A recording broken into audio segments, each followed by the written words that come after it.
Have you ever caught yourself mid-sentence, realized no one else was in the room, and felt that sudden sting of embarrassment? That quick glance around to see if anyone saw you acting crazy? The world calls it a malfunction, but psychology calls it a masterpiece. You aren't losing your mind. You aren't mentally unstable.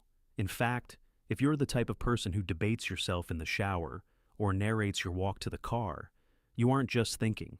You're operating a high-performance engine that simply requires an exhaust pipe. Most people exist in a world of internal fog. Their thoughts are abstract, blurry feelings that float around without a shape. But your brain works at a different velocity. For you, silence isn't a sanctuary, it's a cage.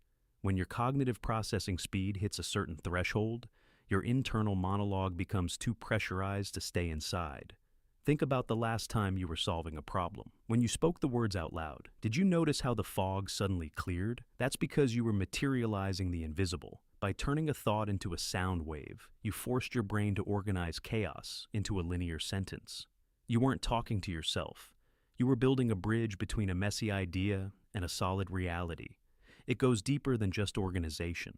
Have you ever noticed that when you're frantically looking for your keys, you start repeating the word keys, keys, keys under your breath? To an outsider, it looks like a glitch. To your brain, it's a hardware upgrade. Psychology recognizes this as a form of stimulus upregulation. By vocalizing the name of an object, you are literally hot-wiring your visual cortex. You are telling your eyes exactly what to look for, allowing your brain to filter out the background noise of a messy room. You aren't wandering aimlessly. You are programming your mind like a search engine. While others are lost in the clutter, you are executing a task with a level of precision that the silent mind can rarely achieve. But the most profound reason you talk to yourself isn't about finding keys or solving math. It's about survival. Notice how you talk to yourself during a crisis. You don't usually say, "I can do this." You say, "Come on, you can do this." This shift, this distant self-talk, is a mark of elite emotional intelligence.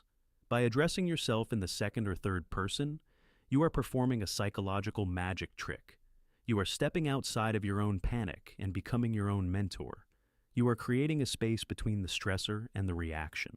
In that space, you aren't a victim of your emotions. You are the architect of your own calm.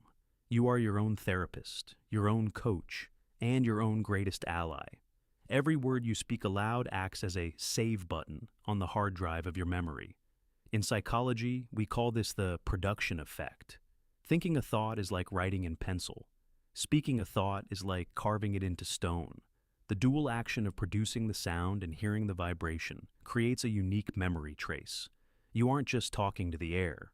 You are making sure that the important details of your life, the lessons, the ideas, the memories, don't slip through the cracks. You process life at a depth that requires a physical record. Your voice is that record. So, the next time you catch yourself in a deep conversation with no one else around, don't go quiet. Don't look around in shame. Smile. Because you've realized the truth that most people never will. You aren't weird. You're just operating on a higher frequency. If this story validated the way your brain works, stay with us. Because in our next journey, we're going to explore why that same high-speed engine sometimes leads to the trap of overthinking. Drop a brain emoji in the comments if you are part of the high-performance mind.